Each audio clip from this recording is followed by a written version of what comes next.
रातें ये मौसम नदी का किनारा ये चंचल हवा कहाँ दो दिलों ने मिलकर कभी हम न होंगे जुदा ये रातें ये मौसम नदी का किनारा ये चंचल हवा. ഹലോ ഫ്രണ്ട്സ്, ഞാൻ സന്ധ്യ. എല്ലാവർക്കും നറുതിയിലേക്ക് വീണ്ടും സ്വാഗതം. എന്തൊക്കെയാണ് വിശേഷങ്ങൾ? എല്ലാവരും സുഖമായിട്ടിരിക്കുന്നല്ലോ അല്ലേ? എനിക്കിവിടെ സുഖമാണ്. അപ്പോൾ ഇന്ന് ഞാൻ വന്നിട്ടുള്ളത് കുറച്ച് സിങ്കോണിയം ചെടികളുടെ വിശേഷങ്ങൾ പറയാൻ വേണ്ടിയിട്ടാണ്. അപ്പോൾ എൻ്റെ കയ്യിൽ കുറച്ച് സിങ്കോണിയം ചെടികളുടെ വെറൈറ്റീസ് ഒക്കെ ഉണ്ട്. അപ്പോൾ അതൊക്കെ ഒന്ന് കാണിച്ചു തരാം. പിന്നെ അതിൻ്റെ കെയറും അതിൻ്റെ എന്താ പറയുക, അതിന് വരുന്ന അസുഖങ്ങളും അതിനുള്ള പ്രതിവിധികളും അതൊക്കെ ഞാൻ പറഞ്ഞുതരാം കേട്ടോ. അപ്പോൾ സിങ്കോണിയത്തിൻ്റെ കെയർ എന്ന് പറയുമ്പോൾ ഭയങ്കര മഴയല്ലേ, മഴ സമയത്ത് ഇപ്പം എൻ്റെ ചെടികളൊക്കെ ഇരിക്കുന്ന മഴയത്താണ്. മഴയത്ത് വെക്കാണ്ട് എനിക്ക് വേറെ മാറ്റി വെക്കാനുള്ള സ്ഥലങ്ങളൊന്നുമില്ല.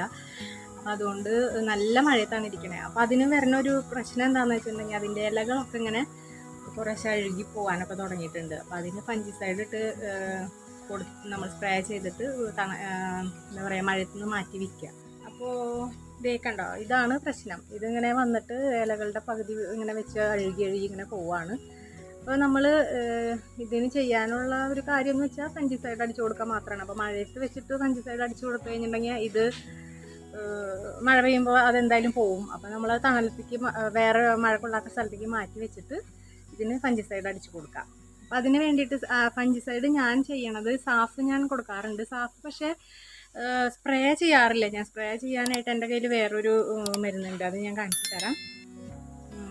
അപ്പോൾ അതാണ് ഇലകളിൽ ഞാൻ അതാണ് സ്പ്രേ ചെയ്യാറ്. പിന്നെ സാഫ് നമ്മൾ പ്ലാന്റ് പോട്ട് ചെയ്യുമ്പോൾ ആ പോട്ട് ചെയ്ത് കഴിഞ്ഞിട്ട് പിന്നെ അതിൽ കുറച്ച് ആദ്യത്തെ വെള്ളം ഒഴിക്കണത് സാഫ് കലക്കിയ വെള്ളമാണ് ഞാൻ ഒഴിക്കാറ്. അങ്ങനെയാണ് ഞാൻ ചെടികൾക്ക് എല്ലാം. പോട്ടി മിക്സിൽ ഞാൻ ഡയറക്റ്റ് ഫംഗിസൈഡ് ഇടാറില്ല. അപ്പോൾ ഞാൻ കൊടുക്കണ ഫംഗിസൈഡ് ഞാൻ കാണിച്ചു തരാം. ഇതാണ് സാഫ്. ഇത് പോട്ടി മിക്സ് നമ്മൾ റെഡിയാക്കി കഴിഞ്ഞിട്ട് ആ ചെടിക്ക് ആദ്യമായിട്ട് വെള്ളം നനച്ച് കൊടുക്കുമല്ലോ. അപ്പോൾ ഇത് കുറച്ച് കലക്കി കഴിഞ്ഞാൽ വെള്ളം ഒഴിച്ചാൽ മതി. അപ്പോൾ പിന്നെ കുഴപ്പമില്ല. പോട്ടി മിക്സിൽ ഡയറക്റ്റ് ഞാൻ ഇടാറില്ല, ഞാൻ അങ്ങനെയാണ് ചെയ്യാറ്. പിന്നെ ഇതാണ് കേട്ടോ ഞാൻ സ്പ്രേ ചെയ്യാറ്. ഇലകളിൽ സ്പ്രേ ചെയ്യാൻ ഞാൻ ഇതാണ് യൂസ് ചെയ്യാറ്. ഇത് കുറച്ച് എക്സ്പെൻസീവാണ്. ഇതിന് വന്നിട്ട് ഒരു 300 രൂപയുടെ അടുത്ത് റേറ്റ് വരുന്നുണ്ട്. പക്ഷെ എനിക്കിത് കുറച്ചും കൂടെ യൂസ്ഫുള്ളായിട്ട് തോന്നിയിട്ടുണ്ട്. അപ്പോൾ അതുകൊണ്ട് ഞാൻ ഇതാണ് സ്പ്രേ ചെയ്ത് കൊടുക്കാറ്. അപ്പോൾ അങ്ങനെ എല്ലാ പ്ലാന്റ്സിനും നമുക്കിത് കൊടുക്കാം. ഇലകളൊക്കെ അഴുകി പോവല് അങ്ങനെയുള്ള പ്രശ്നങ്ങൾ, പിന്നെ അതുപോലെ വെളുത്ത പൊടി പോലെയൊക്കെ വരും. അപ്പോൾ അതിനൊക്കെ ഇത് നല്ല എഫക്റ്റീവാണ്. അപ്പോൾ ഇത് വേണമെന്ന് വെച്ചിട്ടുണ്ടെങ്കിൽ നിങ്ങളെല്ലാവരും മേടിച്ച് വെച്ചോട്ടെ. അപ്പോൾ നമുക്ക് ചെടികളോട് ഇഷ്ടമുള്ളവർക്കൊക്കെ എന്തായാലും ഇതൊക്കെ വേണ്ടി വരും. പിന്നെ പോട്ടി മിക്സിൻ്റെ കാര്യം പറയുകയാണെന്നുണ്ടെങ്കിൽ എൻ്റെ ഭൂരിഭാഗം പ്ലാന്റ്സിനും ഞാൻ കൊടുക്കണ പോട്ടി മിക്സ് എന്ന് പറഞ്ഞിട്ടുണ്ടെങ്കിൽ മണ്ണ്, മണൽ, ചകിരിച്ചോറ്, പിന്നെ കുറച്ച് എല്ലുപൊടി, ഉണക്കച്ചാണകം. ഇതാണ് ഞാൻ മിക്ക പ്ലാന്റ്സിനും അങ്ങനെയാണ് ഞാൻ പോട്ടി മിക്സ് എടുക്കാറ്. പിന്നെ വളരെ കുറച്ച് റയറായിട്ടുള്ള പ്ലാന്റ്സിന് മാത്രമാണ് ചിലപ്പോൾ ചകിരിച്ചോറ് കൂടുതൽ വേണ്ടി വരും. ചിലപ്പോൾ ചകിരിച്ചോറ് ഇടണ്ടാത്ത പ്ലാന്റ്സ് ഉണ്ടാവും. അതൊക്കെ അങ്ങനെ നോക്കിയിട്ട് ചെയ്യാം. അപ്പോൾ സിങ്കോണിയത്തിനൊക്കെ ഇങ്ങനെ തന്നെ നോർമൽ നമ്മുടെ പോട്ടി മിക്സ് മതി. പിന്നെ ഇൻഡോർ ആയിട്ട് നമുക്ക് വെക്കാം കേട്ടോ. നല്ല അധികം ബ്രൈറ്റ് ലൈറ്റ് കിട്ടുന്ന സ്ഥലത്ത് വെച്ചാൽ മതി. നമുക്ക് ഡയറക്റ്റ് സൺലൈറ്റിൽ വെക്കുന്നതിലും നല്ലത് ഇൻഡോറും സെമി ഇൻഡോർ ആയിട്ടുള്ള സ്ഥലങ്ങളിൽ വെക്കുന്നതാണ്. എന്താണെന്ന് വെച്ചാൽ അല്ലെങ്കിൽ അതിൻ്റെ ഇലകളൊക്കെ ഇങ്ങനെ പൊള്ളി നിറച്ച് കുത്തു പോലെ വന്ന് ഇങ്ങനെ കരിഞ്ഞൊക്കെ പോകുന്നത് ഞാൻ കണ്ടിട്ടുണ്ട്. എനിക്ക് ഭയങ്കര ഇഷ്ടമുള്ളൊരു പ്ലാന്റാണ് കേട്ടോ. ഈ നമ്മുടെ ചേമ്പിൻ്റെ ഒക്കെ ഒരു ഇല പോലെയുള്ളൊരു പ്ലാന്റാണ്, പക്ഷേ എന്നാലും നല്ലൊരു പ്ലാന്റാണ്. അപ്പം നമുക്ക് എൻ്റെ കയ്യിലുള്ള കളക്ഷനുകളൊക്കെ ഒന്ന് കാണാം.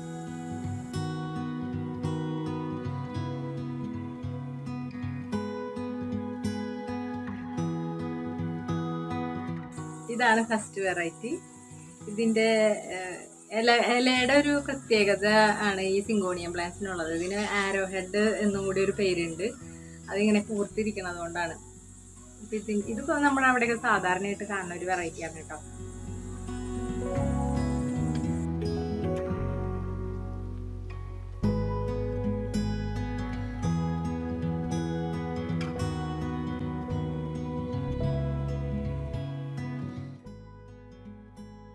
അടുത്ത പ്ലാന്റ് ഇതാണ് കേട്ടോ. ഇത് പിങ്ക് സിങ്കോണിയം. പിങ്ക് സിങ്കോണിയത്തിന് നല്ല പിങ്ക് കളറാണ്. പക്ഷെ അധികം സൺലൈറ്റിൽ വെച്ച് കഴിഞ്ഞാൽ ഇതിൻ്റെ ഇല ഇതുപോലെ ഗ്രീൻ കളറായിട്ട് വരും.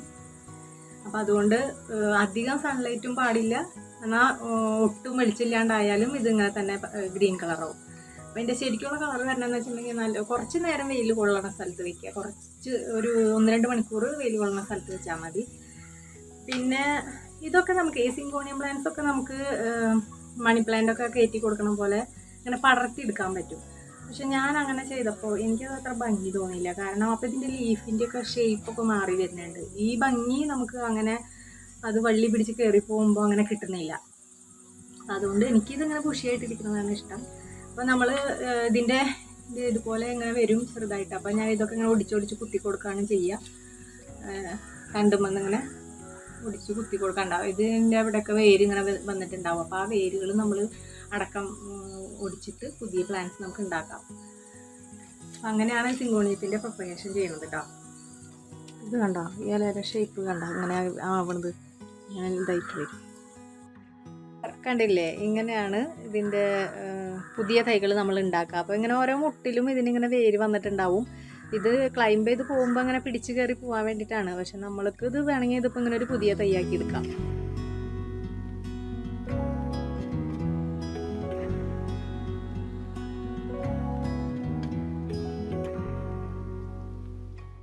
അടുത്ത വെറൈറ്റി ഇതാണ് കേട്ടോ. ഇത് നല്ല ഭംഗിയുള്ള സിങ്കോണിയാണ്. ഇതിൻ്റെ ഒരു ലൈറ്റ് ഗ്രീൻ ഷെയ്ഡിൽ നല്ല പിങ്ക് വരകൾ വരുന്നുണ്ട്. ഇതിൻ്റെ വെയിൻസ് ഒക്കെ അങ്ങനെ പിങ്ക് കളറിൽ. അത് ക്യാമറയിൽ എത്രത്തോളം കാണുന്നുണ്ടെന്ന് എനിക്കറിയില്ല. നല്ല ഭംഗിയുള്ള കളറാണ് ഇതിൻ്റെ.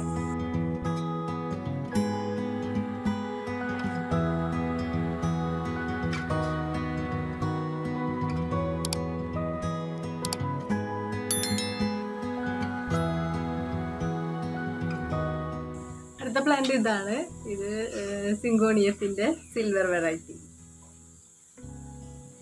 ഈ പ്ലാന്റാണ് എൻ്റെ മഴയത്തിരുന്ന് ആകെ നാശമായി എന്ന് പറഞ്ഞാൽ. അതിൻ്റെ ഇലകളൊക്കെ കണ്ടില്ലേ, ഇങ്ങനെ ചുരുണ്ടൊക്കെ വരുന്നുണ്ട്. ഇതിൻ്റെ പഞ്ചിസൈഡ് അടിച്ച് കൊടുക്കണം എന്തായാലും.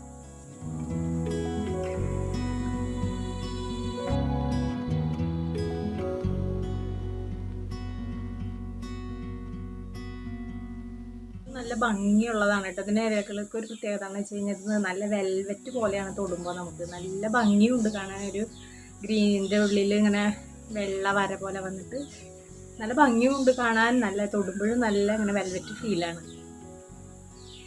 നല്ലൊരു സിങ്കോണിയാണ്.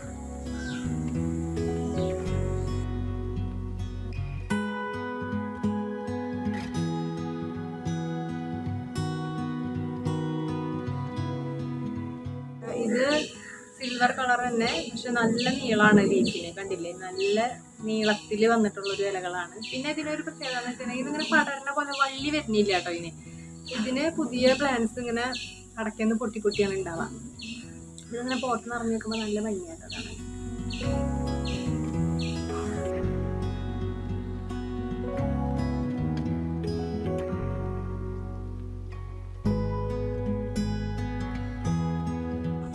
ഇതിന് നല്ല പിങ്ക് കളറാണ്, കുറച്ച് ഡാർക്കായിട്ടുള്ള പിങ്ക് കളറാണ്.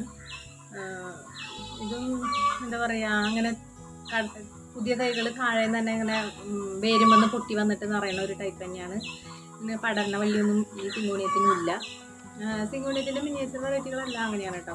വള്ളി വരില്ല, വള്ളി വരാണ്ട് ഇങ്ങനെ കടക്കുന്ന പ്ലാന്റ്സ്, ബേബി പ്ലാന്റ്സ് വന്നിട്ട് ഇങ്ങനെ പോട്ട് നിറയാണ് ചെയ്യുക. അപ്പോൾ നല്ല ഭംഗിയുള്ള സിങ്കോണിയാണിത്. ഇത് കുറച്ച് കോസ്റ്റ്ലിയുമാണ്. ഇതിപ്പോൾ വാങ്ങിച്ചിട്ട് ഒരു വർഷത്തിൽ മേലേക്ക് ആയിട്ടുണ്ട്. ഒരു കുഞ്ഞ് തൈ ഞാൻ വാങ്ങിച്ചത് 100 രൂപയ്ക്കാണ്. നല്ല ഭംഗിയുള്ള സിങ്കോണിയാണ്.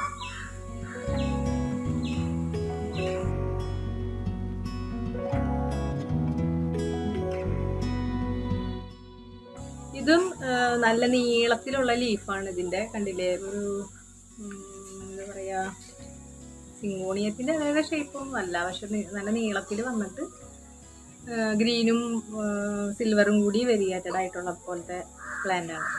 നിറച്ചിങ്ങനെ ബേബി പ്ലാന്റ്സ് നിറയെ ഇങ്ങനെ വന്ന് നിൽക്കും. നല്ല ഭംഗിയുള്ള പ്ലാന്റാണ്.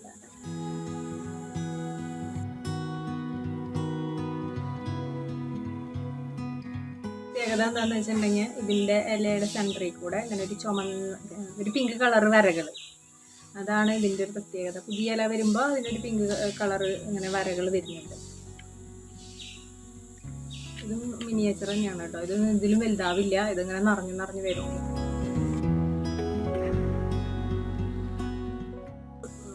ഫിലോഡെൻഡ്രോൺ ഒരു വെറൈറ്റി ആണ് ശരിക്കും പറഞ്ഞാൽ. എന്നാൽ അത് സിങ്കോണിയത്തിൻ്റെ പോലെ ഇങ്ങനെ ഒരു അതുപോലെ തോന്നുന്ന ഒരു പ്ലാന്റുമാണ്. ഒരു ഇൻഡോറൊക്കെ ആയിട്ട് വെക്കാൻ പറ്റിയ ബെസ്റ്റ് പ്ലാന്റ് ആണ് കേട്ടത്. അപ്പോൾ ഇന്നത്തെ വീഡിയോ ഇഷ്ടമായിരുന്നുണ്ടെങ്കിൽ ലൈക്ക് ചെയ്യുക. അതുപോലെ നമ്മുടെ ചാനലൊന്ന് സബ്സ്ക്രൈബ് ചെയ്തിട്ട് നമ്മുടെ ഫാമിലി ഒന്ന് വലുതാക്കാൻ എല്ലാവരും ഹെൽപ്പ് ചെയ്യുക. എന്നാലാണ് എനിക്ക് മുന്നോട്ട് ഇനിയും വീഡിയോസൊക്കെ ആയിട്ട് ഇങ്ങനെ വരാൻ പറ്റുള്ളൂ.